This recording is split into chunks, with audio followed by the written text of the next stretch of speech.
माजी पंतप्रधान डॉक्टर मनमोहन सिंग यांचं वयाच्या 92व्या वर्षी दुःखद निधन झालंय।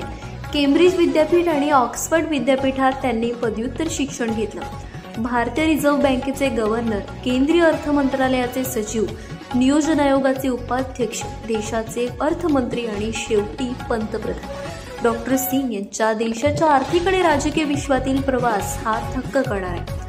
प्रकृती खालावल्यानं त्यांना उपचारासाठी रुग्णालयात दाखल करण्यात आलं होतं। गुरुवारी संध्याकाळी त्यांना दिल्लीच्या एम्स रुग्णालयात दाखल करण्यात आलं होतं। मनमोहन सिंग 92 वर्षाचे असून त्यांची प्रकृती खालावल्याचं डॉक्टरांनी सांगितलं। 22 मे 2004 रोजी मनमोहन सिंग हे देशाचे 13वे पंतप्रधान बनले होते।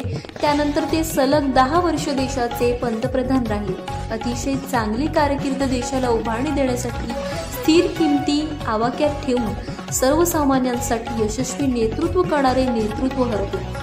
पालघर जिल्हावासियांच्या वतीने त्यांना भावपूर्ण श्रद्धांजली।